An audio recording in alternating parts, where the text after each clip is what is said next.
Assalamualaikum warahmatullahi wabarakatuh. Perkenalkan, nama saya Rida Susatila dari kelas 10 MIPA 3. Di sini saya akan menjelaskan materi tentang wirausaha kerajinan dengan inspirasi objek budaya lokal. Tujuan pembelajaran kita memahami perencanaan usaha kerajinan dengan inspirasi objek budaya lokal, misal pakaian daerah, wadah tradisional, dan senjata tradisional. Menyusun perencanaan usaha kerajinan dengan inspirasi artefak atau objek budaya lokal, misal pakaian daerah, wadah tradisional, dan senjata tradisional, yang meliputi ide, peluang usaha, sumber daya, administrasi, dan pemasaran teknologi, dan produser berkarya. Selanjutnya, amatilah gambar berikut. Berdasarkan gambar tersebut, ajukanlah pertanyaan yang berkaitan dengan ide pembuatan kerajinan dari artefak yang banyak menghiasi rumah tinggal, rumah makan, atau tempat lainnya.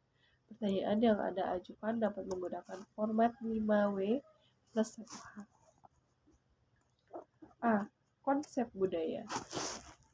Kata kebudayaan berasal dari bahasa Sanskerta, yaitu budhaya. Kata budhaya adalah bentuk jamak dari budhi, yang berarti budi atau akal. Secara etimologis, kata kebudayaan berarti hal-hal yang dapat berkaitan dengan akal. Warisan budaya non-benda merupakan konsep ataupun karya bertujuan untuk memahami kebutuhan rohani maupun kebutuhan yang kasat mata. Contohnya adalah cerita rakyat, mitos, simbol, tarian, pantun, dan upacara adat. Seiring perkembangan zaman, kebutuhan tersier manusia tumbuh dan berkembang, seperti batik untuk memenuhi kebutuhan sandang, keris atau senjata untuk memenuhi kebutuhan pertahanan, angklung untuk kebutuhan kesenian atau musik, pertunjukan wayang kulit untuk memenuhi kebutuhan hiburan. B. Jenis kerajinan lokal benda.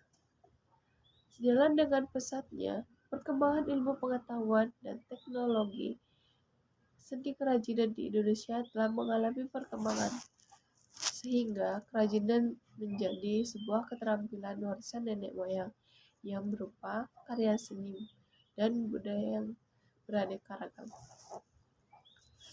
1. Produk kerajinan berdasarkan matras atau dimensi. A. Produk kerajinan dua dimensi, yaitu karya kerajinan yang mempunyai dimensi panjang dan lebar, sehingga memiliki keluasan. Contohnya, properti, pakaian adat, kain batik, dan tenunan kain.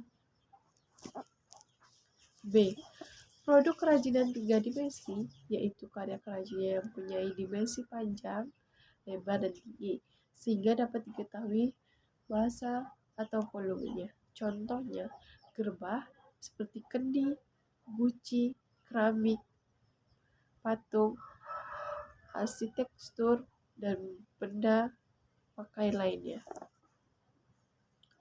2. Produk kerajinan berdasarkan material. A. Batik. Batik merupakan istilah untuk menanami suatu karya tekstil yang berbentuk dari dua kata, yaitu amba yang berarti menulis, dan tik merupakan titik. Dari gabungan kata amba dan titik bentuklah kata ambatik. B. Wayang. Wayang merupakan cerita yang berbeda filosofil. Kehidupan wayang dikategorikan sebagai seni pertunjukan kisah Ramayana dan Mahabharata. Dalam bahasa Jawa, kata wayang berarti bayangan. Pertunjukan wayang dipimpin oleh seorang dalang yang bercerita serta memainkan dan dibantu oleh beberapa orang penabuh gamelan sebanyak 1-2 orang dan diiringi oleh waranggana sebagai vokalisnya. Fungsi dalang adalah untuk mengatur jalannya pertunjukan secara keseluruhan. Jenis wayang. Wayang kulit atau purma. Keterangannya, kata purma dipakai untuk membedakan wayang jenis isi dengan wayang kulit yang lainnya. 2. Wayang klitik. Keterangannya, wayang klitik adalah wayang yang terbuat dari kayu klitik berbentuk pipih seperti wayang kulit. 3. Wayang golek. Wayang golek tersebut dari boneka kayu. 4. Wayang beber. Wayang beber adalah seni wayang berbentuk lembaran-lembaran yang dibentuk menjadi kokoh dan cerita wayang. C. Keris. Keris merupakan senjata tikam dengan jenis golongan belati. Keris memiliki ujung yang runcing dan tajam pada kedua sisinya. Dengan banyaknya fungsi, budaya dikenal di kawasan Nusantara, bagian barat dan tengah. D. Doken. Doken merupakan tas tradisional masyarakat Papua dan hanya masyarakat Papua yang diperbolehkan untuk membuat tas tersebut. Cara membawa tas doken.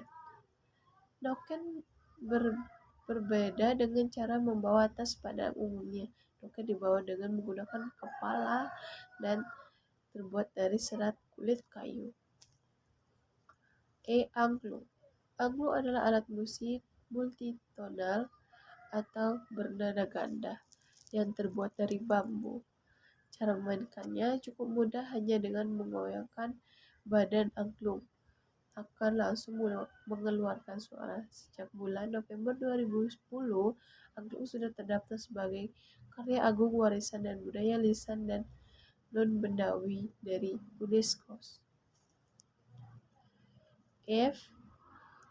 Ornamen. Salah satu ornamen yang sering ditemukan adalah ornamen masjid. Ornamen masjid merupakan salah satu elemen penting berupa hiasan atau dekorasi, ukiran, dan kaligrafi yang terdapat dalam hubungan arsitektural masjid baik interior maupun eksterior. G. Candi. Candi adalah sebuah bangunan, tempat ibadah atau bangunan peninggalan dari agama Hindu dan Buddha. Candi juga sering digunakan sebagai tempat pemujaan dewa-dewa.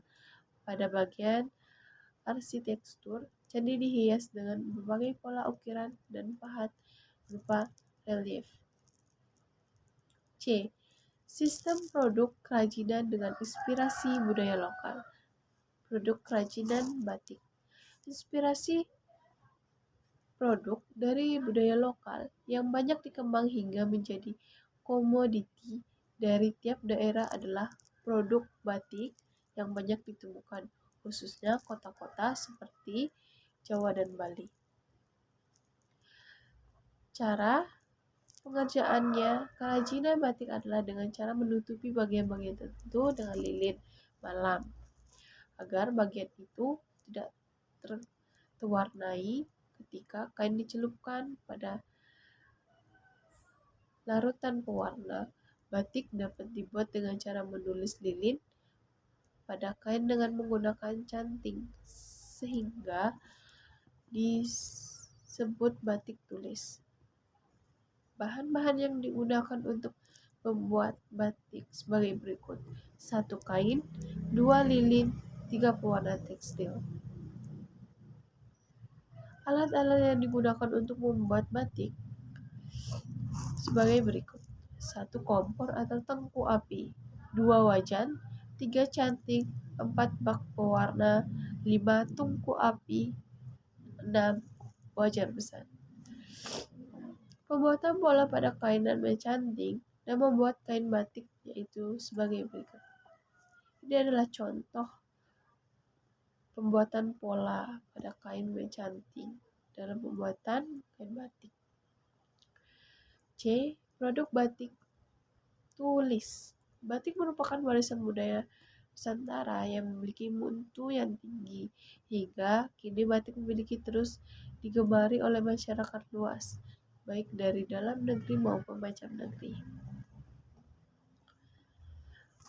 Saat diwarnai, yang digunakan dalam pembuatan batik lebih modern seiring dengan banyaknya permintaan pasar dan teknologi tekstil yang semakin maju. Produksi kain batik pun semakin meningkat.